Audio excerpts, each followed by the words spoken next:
The Mariners have some key decisions to make over the next couple of weeks, and that includes the arbitration for a lot of the players on this team. Joe and I are going to go over MLB trade rumors and their arbitration projections that they have for, what is it, like 10 guys on this list. We're then going to talk about the free agents for the Mariners. 5 days after the World Series, there's going to be some guys leaving. We're going to talk about that, and none more important than Josh Naylor. We'll talk about what we think it's going to cost to bring Naylor back before we give you guys our FanDuel favorites. Thank you guys so much for watching episode 243 of the Hit It Here podcast, part of the Bleav Network and presented by FanDuel. And this is the Curtis Crabtree and Nico Tamurian episode of the podcast because they're the only ones that have given us literally anything so far from this press conference, end of the year press conference the Mariners did that's normally televised. Joe and I have been waiting for the last hour and a half to talk about this press conference, and nothing has come of it because they didn't televise it. There's a lot of thoughts that I have about that, Joe. Let's talk about that first. I just got to get it off my chest. Are are they afraid Jerry Depoto's going to shove his foot in his mouth again? Why would you not, after the most technical by technical standards, the most successful Mariners season in the history of this franchise? Why would you not speak directly to the fans? Why? I don't have a good like you're if you're asking me, I hope it's rhetorical because I don't have a good answer for you. I don't think that there's things that he could say that would piss people off, but I think he's learned his lesson enough. I hope. I could be wrong. Narcissism's a crazy thing. I could be wrong about that. But it feels like a lot of the like quotes and media facing things are now Justin Hollander more forward as opposed to Jerry Dipoto. And some of the stuff that Crabtree was posting about like Hollander talking about like how much it meant for them to be in the clubhouse after the loss and like how much it meant for like the guy like for them to be there for the guys because they know how much the guys cared for it, that being the players obviously, talking about how important it was or how like impacted he was by people sending him themselves hugging like friends and family in the crowd after game 5, Geno Grand Slam, obviously. Like Hollander had some nice, I guess, sentiment in that situation. I would be hard pressed to like assume that Jerry Dipoto had things that were not a similar sentiment in the sense that they were celebrating everything like after the clinches and stuff like that. But Colton, you seem to have an update. Yeah, so Nico Tamurian just tweeted, and this is pretty pertinent for the rest of this podcast. Dipoto added that he expects payroll this offseason to start where it was at the end of 2025, meaning after adding Geno, Naylor, etc.'s salary. The key word is start. He expects more than that, and to be among the highest payrolls he's ever had.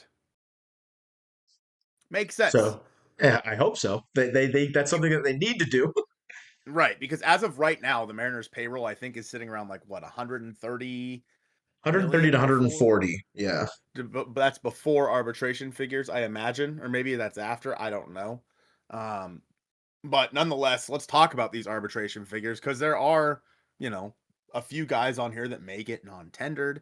There's a few guys on here that hopefully cost less than what it says, and some of them may decide to sign extensions with the Mariners instead of going through the arbitration process. So just going through the list here. Trent Thornton at $2.5 million. Randy Arozarena at 18.2. That's the high water mark. Logan Gilbert at $10 million. Gabe Spire at 1.7. George Kirby at 5.4. Taylor Saucedo at 1.1. Matt Brash at 1.8. Luke Rayleigh at 1.8. Greg Santos at 800K and Bryce Miller at 2.4 million. Thanks for calling him Greg, Greg. yeah, I got you. I got you. I Gregory. think the most obvious non-tender on there is Sauce.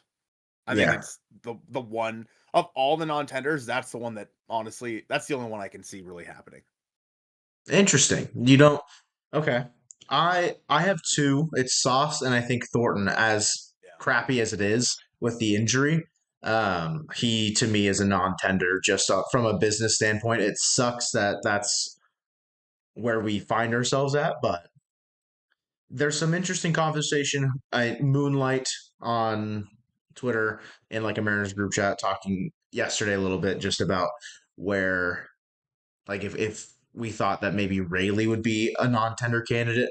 I think he's tendered, but I don't necessarily know if he's on the team in 2026. He could be a trade candidate for some bullpen help. And we shared a similar sentiment about Dom Canzone also being an option to be a trade candidate in that same way, just based around positional need on the team. They are redundant for the most part, and trading one of them to shore up another part of your team does make sense. But yeah, I think the only two non-tenders for me would be Saucedo and Thornton.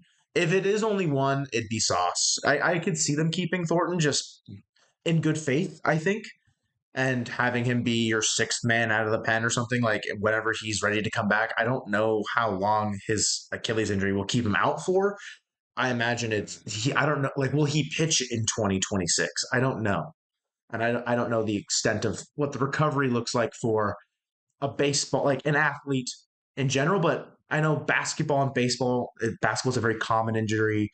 Like football, it happened to Aaron Rodgers. Like it's interesting how it matters for different sports. I mean, obviously the Achilles is a pretty important part because you're just using your feet and you're pushing off with a bunch of leverage. But tell me the numbers. So Adam Wainwright, when he tore his Achilles in 2015, it was a 12-month, 9 to 12 month recovery time. Now, that's Okay. not including, I don't think anyway, that's not including getting built up and whatnot. He tore it in what, July? Right before the trade Thornton? deadline? Yeah. No, it So, was afterwards. It was late, I thought. oh, it was right after the trade deadline. You're right. It was like Yeah. August. Yeah, Hmm. you're right. He probably So doesn't pitch in 2026. probably, yeah, and if that's the case, you're right. He probably just gets non-tendered. There's no point Yeah. in carrying him if he's not going to be able to pitch. Now, maybe if you're the Mariners and I mean, they obviously like Trent Thornton. Otherwise, he wouldn't still be on this roster to begin with. Maybe they decide to extend him, right, for like a 3-year deal as good faith, where Mm. it's like they're paying him like $3 million total Sure. It's like, and then over those something, 3 years. yeah. And then when he comes back, it's like, yeah, it's a good faith kind of contract. I could see, yeah, I don't hate that. I know a lot of people probably would not necessarily want to commit to Trent Thornton that way, but it is a small margin, I think, as far as what the payroll will ultimately be, because that quote from Depoto that you said Nico Terrain like posted, that could loom large, especially with some of the arbitration figures jumping like we all knew that they would. Logan Gilbert being a double-digit $1 million man at this point. George Kirby and Logan both, I think, are a little not low, but lower than what I think we all expected when the figures were happening next, like last year, and then we were projecting what they could be for next year. And I do think that a little bit of seasonal regression and not being healthy the entire year definitely impacted that just service time and production in general. So Logan at 10, George Kirby at 5.4. I think those are both fine. Like I don't have it. I could see Logan appealing for maybe more. Maybe he goes for 11. George maybe goes for 6. And that whole process, they have a hearing for it. But you've said it a ton in the past. The Mariners are usually pretty good about not having those appeals have to happen. You don't want to have a lot of hearings because sometimes it can create rifts or tears within the trust of the front office and the player base in general. I will be curious to see if Brash and Spire both make less than 2 million, because if that's the case, you're making out like bandits for your number 2 and number 3 heading into 2026 more than likely out of your pen. Your two setup guys. Yeah. Paying them both less than 2 million, a steal of a deal, frankly.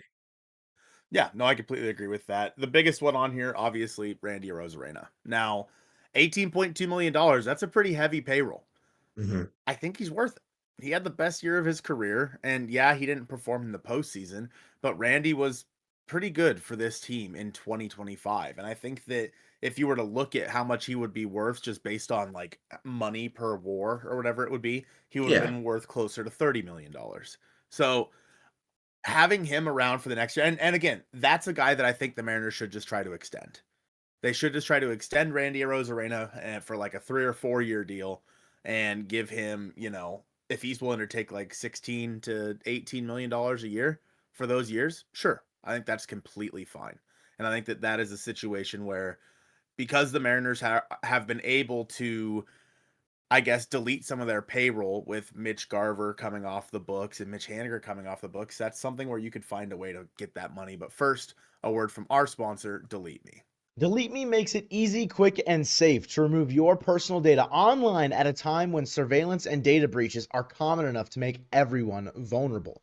The New York Times Wirecutter has named Delete Me their top pick for data removal services. And as someone with an active online presence, privacy is very important to me. I don't want strangers having data about me that I don't even know that might be out there. Take control of your data and keep your private life private by signing up for Delete Me now at a special discount for our listeners. Get 20% off your Delete Me plan when you go to joindeleteme.com/hit and use promo code HIT, that's HIT, at checkout. The only way to get 20% off is to go to joindeleteme.com/hit and enter code HIT, that's HIT, at checkout. That's joindeleteme.com/hit, code HIT. Now, Randy being the highest payroll of the arbitration guys on here, I wouldn't delete that.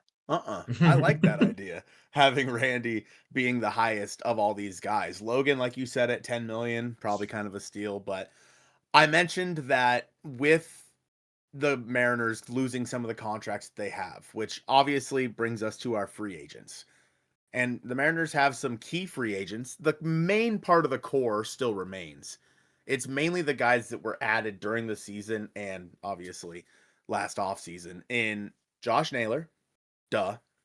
In Eugenio Suarez, duh. Jorge Polanco is probably going to decline his option, more than Yeah. likely. I would assume. It'd be sick if he didn't, but more than likely. You also have Luke Jackson, who's going to be out of here. You have Caleb Ferguson, who's going to be a free agent. And you have Mitch Garver, who the Mariners will more than likely decline his option, and he will become a free agent. I Bleav that's everybody. Does that sound right? I honestly didn't know Luke Jackson was, but again, it's not surprising to me that he doesn't have like service time or he has the service time to be a free agent in that situation. Yes, the main five that I knew were what you had outlined as the last offseason and this trade deadline pretty much with pretty key contributors and some guys that would be sick if we exercise the option and one that we really shouldn't. And you can argue all you want that Mitch Garver as a backup catcher, good, very good, worth it. Not worth 12 million though is Yeah, not for the that price point. aspect where yes, having him on your roster is well worth it at the right price. And unfortunately, $12 million for Mitch Garver just simply isn't worth it when you have Harry Ford waiting behind him. Now, there's going to come a point in this season where if the Mariners do not exercise the option on Mitch Garver and Harry Ford is struggling mightily, there's going to be the people that are going to pound the table. They're like, we should have brought back Mitch Garver. I'm full and ready to move on from Mitch Garver. Yep. Truth be told. And no disrespect to him, no discredit to him, whatever. Didn't work out the way that I think both sides had really intended, and that's fine. Sometimes you just have to cut your losses. Something that's interesting with Jorge Polanco, could you see some sort of like good faith thing on both sides where like say the Mariners give him 4 years instead of what the market value is at 3 years, 14-ish million. But the first year of that 4-year contract is the $6.5 million salary that he's supposed to get if they exercise the option. And you kind of like middle load, like not necessarily like backloading it, but like you go, say it's a 4-year, $60 million contract, but the first year is $6.5 million. And then you somehow then spread out the money elsewhere where you have to cover 54 million for the next three. So it's like 18. Like something like that could be interesting if they do decide to bring Polanco back or they try to. I think that there's definitely mutual interest in that on that side of things. Of course, extending to that fourth year could be a little bit tricky. And how well will he hold up? How long is he going to be playing second base? Is he going to be more of a DH? I think fully if Polanco is back in whatever capacity in 2026, it's a 50-50 split, I think, of DH and second base. Whereas if he tests the market and goes elsewhere, which fully in his right to do, he had a great season, he's going to get paid somewhere, regardless. If he wants to still play second base more often than not, I don't want to say every day, but 75% of the time, he's probably going to find that job elsewhere, not in Seattle. Not to say that he couldn't play 75% of second base for the Mariners in 2026, but I don't imagine them wanting to kind of stiff Cole Young in that way. Not that he's owed necessarily anything, But it's an interesting situation with Polanco specifically for me when looking at this free agent class. I think that the big thing for Polo is, like you said, it's a good faith contract in you're giving him an extra year, which is a situation where, with how injured he's been over the past couple of years, makes sense to do, in my opinion, because he's going to want to lock up a spot somewhere. This is probably his one and only chance to get like a pretty decent sized contract somewhere. Mm-hmm. And if you were to sign him to a 3 or 4 year, maybe a 3 year deal with a club option or something like that, I think it makes some sense to bring back Jorge Polanco. And for me, the hardest part about second base is, in my head, second base next year is a combination of Cole Young and Ryan Bliss. Bliss versus lefties, Young versus Yeah. righties. And with Polo, that really limits his ability to be the guy over there at second base. Now, if the Mariners think that Jorge Polanco can all of a sudden become a first baseman, then things change, right? He was playing, hey, he was getting a Sure. little bit of first base time at the end of the year. I don't know. I could see they thought he could play third base. Maybe they think he could play first base. I don't know. But it's a situation where if you don't want to necessarily have a full-time DH. And with Polanco, you are granted the opportunity to put him at second base if you feel like he's the hot hand at that time.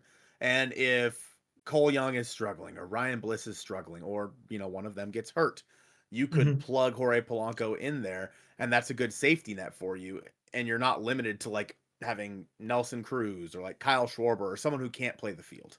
Yeah. It just that's a situation where if you're gonna have a DH and you're gonna spend that money on Polanco, I think that is probably a good idea. And you're not gonna more than likely the Mariners aren't gonna bring back Gino, which sucks. I absolutely love Eugenio Suarez, one of my favorite Mariners ever. There's no room for him. And if that's the case, you're gonna have maybe a little bit of extra money that you wouldn't have if you were to bring back Gino. So maybe you can allocate that to Jorge Polanco in that scenario. I think before I move to Gino, I guess we should talk a little bit about Luke Jackson and Caleb Ferguson, Yeah. which is I doubt they'll be back. Like no like Yeah. no discredit to Luke Jackson, maybe a little bit to Caleb Ferguson. A lot of it. If I was feeling a little Colton Swansea over here, but I don't think that they'll be back in the sense that that's just not how the Mariners typically have operated. And there's some guys that could fill out bullpen spots on like in the organization. Tyler Cleveland, Charlie Bielenson are some names like that likely will see some legitimate innings next year out of the pen. More than likely. Would I prefer a higher end name from the free agent market? Of course. Would I prefer a big name in the trade market? Yeah. It's just not the way that the Mariners have really operated in the past. So for those exiting free agents, I don't really see a role for them in 2025 unless for some reason the Mariners are like really in love with what they saw out of either of them, which I don't think is necessarily the case. For Gino, market value has him at $15 million annual average, just a little bit ahead of Jorge Polanco, which was at 14.6 over on Spotrac. A 2 year contract for Gino could look like 2 years, 30 million. I think the one way that Gino finds himself back in a Seattle Mariners uniform in 2026 is he is the DH and Mhm. sometimes corner infielder, whether it be third base or even spend a little bit of time playing some first base. I think it's a very similar conversation to Jorge Polanco, where if the thing with the difference is you're, I think, catching Polo potentially where he's going to plateau and then slide down. Gino's down the hill. He is sliding down the hill. Of course, career high watermark home runs 49. Awesome for him this year. Had a great start to the season in Arizona. Did not finish the season super well with Seattle. What does that mean for his career going forward? He's 34. He's going to be 35 in July next year. I think his role, if he is with the Mariners in 2026, fully depends on what they do at first base. If they somehow, and we'll talk about Josh Naylor because he is the priority. So they say, if for whatever reason he is not back in 2026 for the Mariners, I could see them trying to roll Gino out at first base.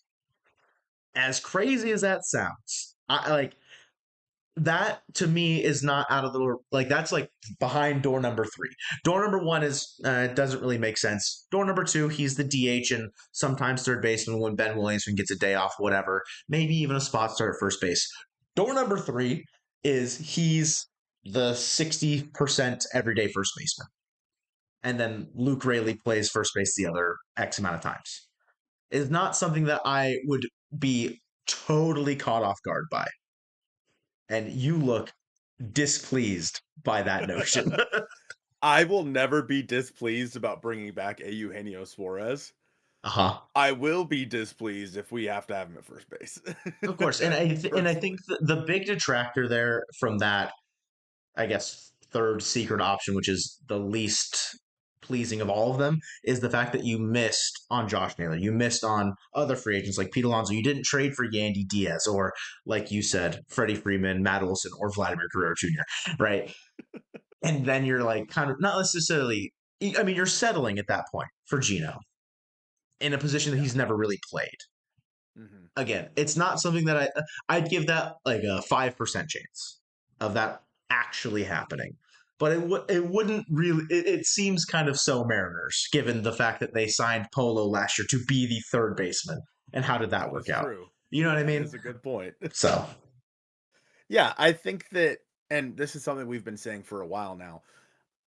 Preferably, the Mariners bring back 2 of the 3 big guys, right? In Naylor, Polanco, and Gino. me and you, the big guys. We are the big guys. We're much bigger than them, but the 3 big bats, which is not us. Mm-mm. Obviously, Josh Naylor is a priority, but if you can bring back Naylor and Polo, awesome. That is fantastic for your lineup. And if the Mariners are okay with Ben Williamson and potentially even Colt Emerson being the guys over at third base in 2026, I'm fine with that. Same thing that I kind of am at second base. If they think that Cole Young and Ryan Bliss are the guys, then sure, I'm fine with that. Now, once you get to midseason, if they're not performing, you have to figure it out and like make some sort of move there. But at some point, these guys are going to have to get a chance at the big league level. And obviously Emerson hasn't really played a whole lot above AA, but like still, I think that if middle of next season, if you think that he's ready, you have to call him up. You can't just leave him down there. And obviously there's a chance that some of these guys get traded throughout the offseason, and that obviously opens up more avenues. Like if Cole Young gets traded, it probably opens up a much bigger avenue for Polo to come back. Just there's moving parts there, but assuming that all those guys are back next year, I think it makes sense to bring back Naylor and Polo more than it makes sense to bring back like Polo and Gino for that, because or even Naylor and Gino. Yeah. Polo and Gino fill a pretty similar role where we'd probably be putting them at, one of them would probably be the starting second or third baseman, depending. And the other would be DH. Probably be the DH. Yeah. Mm-hmm. So there's some interesting caveats to it, but the biggest one being Josh Naylor. Now, there seems to be a mutual desire to return to Seattle for Josh Naylor, for the Mariners to bring him back. Everything that we have heard from Jerry Dipoto, Justin Hollander, everybody has said that he is the perfect fit. He came to Seattle, he loves hitting here. He brings a type of baseball like knowledge that nobody has had in a Mariners uniform in quite some time. He brings just a winning attitude. He's gruff, the big grumper, like Wario out there.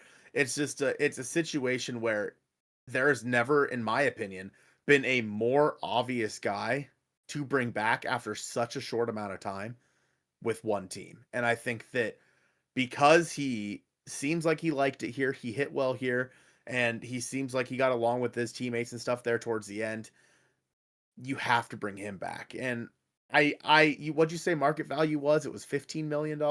Yeah, just a little bit north of 15, 3-year deal, 45 million is like where Spotrac has it at.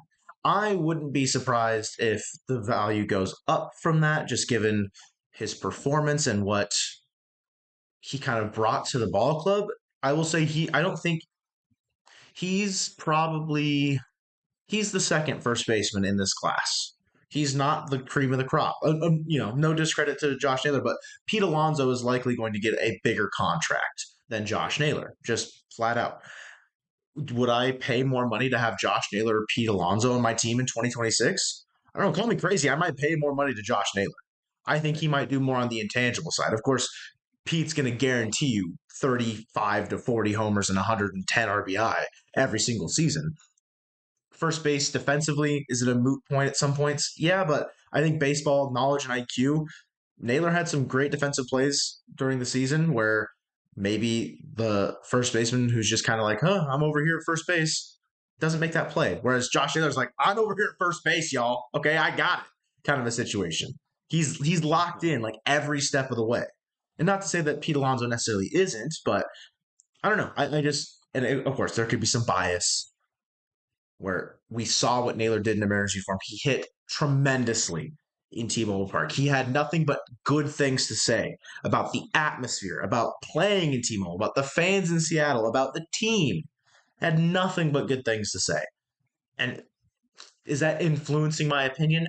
Of course. It'd be silly for me to not be influenced by all of these outside factors that are pointing me in the direction of he should stay in Seattle. And that's what we felt the entire time when we traded for him. And that's what we felt probably in 2 off seasons ago when we said we should trade for him from Cleveland. And then last year when the Diamondbacks got him, we're like, we wish we could have done that. Mariners definitely could have matched that offer when it was Slade Ciccone, whatever, right?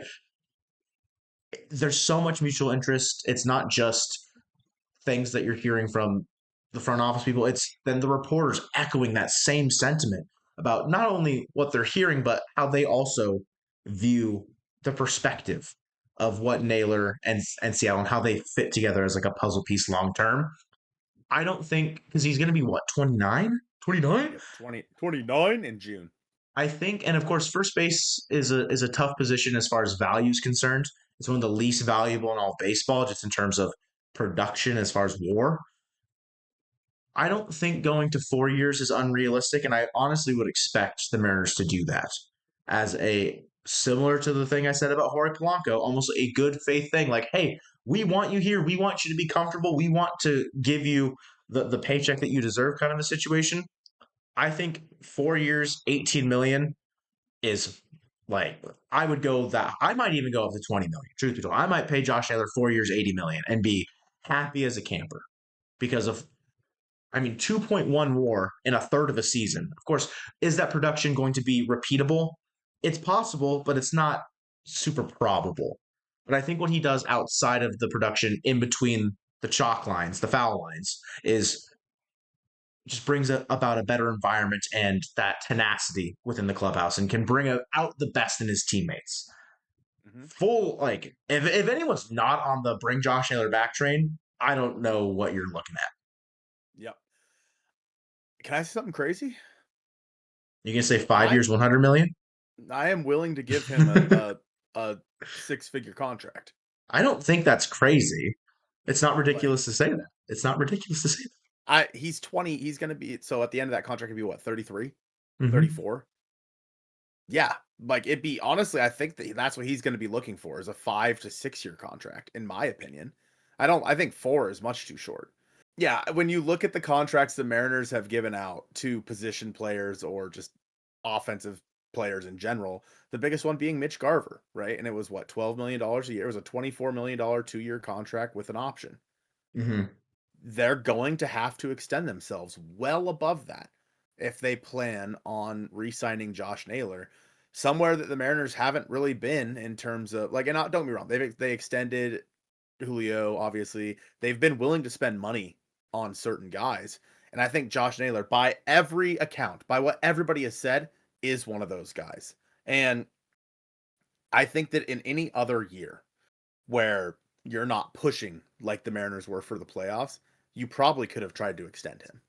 But because the sole focus was on the playoffs and going to the World Series, I doubt it was even really brought up. I'm sure it was mentioned in passing, hey, Josh, you want to stay?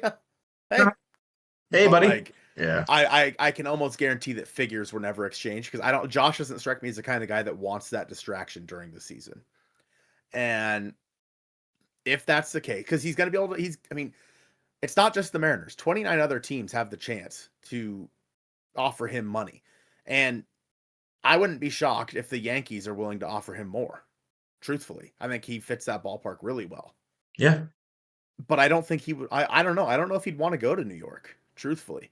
And I think that with how he fit in with the team this year in Seattle, the Mariners have a really, really good shot at bringing him back. And if they have to overpay, if they have to give him that extra year, I'm okay with that. Because in the short amount of time that he was here, I think he earned it.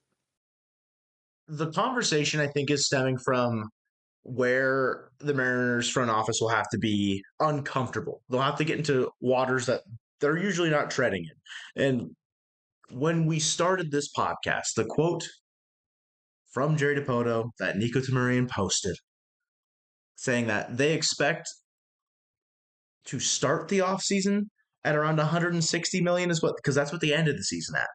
I think I don't with Arb stuff, I think it's at 140 Okay. with Arb stuff, and then with like Munoz's option, it's at like it'll be I think around 140 or 145. So if they're anticipating being at 160 to start the offseason, like where is that 15 million coming from? Or is that just weird wording from Depoto and like that's where Yeah. so it's tough to say, but you mentioned it last, I think, yeah, it was last podcast. You want the payroll to be 180 million. And I At think it least. was, yeah, I think it was Moonlight as well in just like a DM saying that, or no, it was a post that he had yesterday talking about like Mariners payroll by year and like what the league was like where they ranked league wise. So 2025 they were 15th with 164 million. If they to get to 13th overall in payroll, they'd be around 180 million. So you're now entering the top half of payrolls in all of baseball. And talk with what Jerry's saying about how it's going to be the highest payroll in the Mariners. Like, I assume it's with the Mariners because I mean he was with the Angels before. I don't know how high the payroll was over there, but we're just talking about in the reference for the Mariners, like the highest payroll that he will be operating with or has operated under before. 180 to 190 is not unrealistic, and I think when you're starting at 140, there's 20 million to Josh, there's 15 to Jorge Polanco. Okay, you're at 175. You have 5 to 15 million maybe to spend on a reliever or something else. Like if it's a position player help that you feel like you need or whatever. The way that this offseason should go is the Mariners start the 2026 season flirting with $200 million in payroll. Mm-hmm. Truth be told, because they have they definitely have the capacity to do so, and they have the spots on the roster that need to be filled with the exact players that will get them to that level of committing payroll, if you will. Mm-hmm. This is something that we'll talk about later on in the offseason, but there's the chance they decide to move on from Luis Castillo with the guys that are coming up, and Cade Anderson, Drangelo Saincha, etc. Those guys coming up, they could decide to move on from Luis Castillo. And if that's the case, you're saving yourself potentially like $22 million right there. That's money that you could allocate to one of these guys. I'm not saying it's the right move. I'm just saying that if they decide that they don't have as much funds wouldn't be the first time we've heard that they don't have as much funds as we anticipated, they could decide to move on from Luis. And I don't think anybody would be that shocked if they No. decided to trade Luis Castillo. The 2026 MLB luxury tax threshold sits at 244 million. Hmm. So that obviously acts as a soft salary cap, right? Where that is like the most that you can spend before you start getting taxed. And in the first year, you're taxed 20% on all your overages, etc. Doesn't matter because the Mariners are never going to get to that point.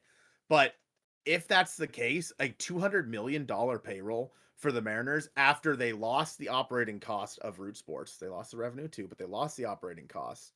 They are now going to hopefully get a bunch of money from this playoff run. And don't get me wrong, they still have to pay all their employees and whatnot. They're still going to have plenty left over. They probably made $30+ million from this playoff run alone. Yeah. They should have the money next year going into the season to have a salary or a payroll of nearly 200 million. I don't see why not.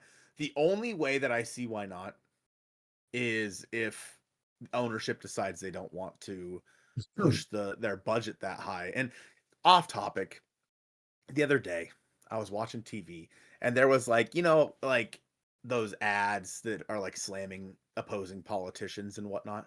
Sure. There was one for a Seattle mayoral candidate. I don't remember who it was. And it said, paid for by this person, this person, this person, John Stanton, Chris Larson. They spent their money on a political campaign. On a political campaign. And I was like, are you kidding me? Spend Like, money on the team instead. What are we doing? But obviously, it's not necessarily how it works, and they can spend their money however they want. But like, hey guys, maybe let's just keep your names off of it. If you're gonna do that, keep your names off of it or something. But yeah, so that's a situation where I was like, what the hell? So hopefully that doesn't impede the Mariners from making any additions this offseason that sorely need to be made. But speaking of the luxury tax, Joe, one The team is way Dodgers. above it. The Dodgers are way above it by like 120 million or something like that. And hey, the World Series starts Friday. And we may as well talk about some of our FanDuel favorites for the World Series because there's actually some interesting things in here. For game one, Trey Savage was announced this morning as the starter for the Blue Jays, and Blake Snell will be on the mound for the Dodgers in game one. The Dodgers, not shockingly, are favorites in that one. Now they're going to be in Toronto. Shohei Ohtani's going to Toronto. He's So on a flight. flying there. He's on a flight to Toronto. The Dodgers sit at minus 154. The Blue Jays at plus 130 in that one. Over under on this one is set at 7.5. I could see that being over, truthfully. Yeah, I think so. I think that might be over just on the Dodgers side of things. I think they're going to light up Trey Savage, truthfully. I really do. Team's good enough to do it. I mean, the Dodgers swept the Brewers in the championship series.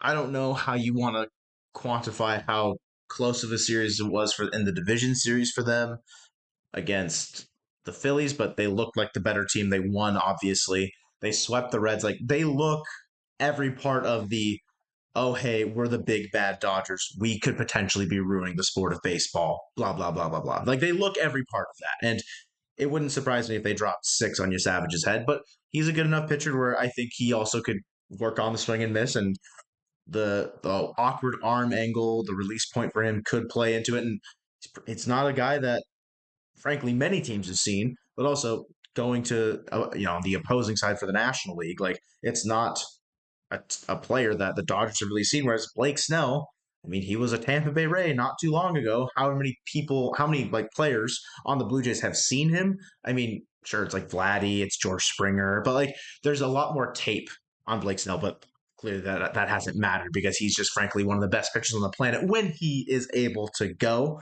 Colton, you brought to my attention probably probably one of the funnier props or just bets in general. And remember, do it responsibly over on FanDuel. Yeah. That's something that they take pride in. Please do it responsibly. This would be a literal donation. When you brought up, I think, was it Brian Wu or Logan Gilbert throwing immaculate inning or something? That's a donation, right? Plain and simple. Shohei Ohtani to hit 4+ home runs in any single game, plus 25,000. You Anybody said, can do it. I mean, yeah, if there's anyone that could do it, it's him.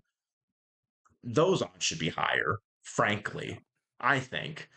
And that's a donation. So if you've got $5 to just burn, hey, more power to you. maybe just send it to us in a super chat instead. I don't know. Sure. The second one on there, Shohei Ohtani to record 10 plus pitching strikeouts and hit 2 home runs in any single game. The hard part is you are only going to have what, like 1, maybe 2 chances for that to happen where he'll pitch in a game. But again, he did it in the championship series. Like, he hit 3. So yeah, it's Shohei Ohtani is an absolute insane person. And I think that if anybody can do it, it's got to be Shohei Ohtani. World Series most home runs, Ohtani sits at plus 200. He is obviously the highest on here. Number 2, Vladimir Guerrero Jr. at plus 700. And number 3, Max Muncy, which I find interesting. That and funky to have Muncy. Teoscar Hernandez at plus 1,300 when he's going back to Toronto where he spent so much time and became a well-known, asset to that Blue Jays team. Yeah. I personally think Teo should be higher on this list, in my Hmm. opinion. Nonetheless, we appreciate you guys watching this episode of the Hit It Here podcast, part of the Bleav Network and presented by FanDuel, and go Mariners.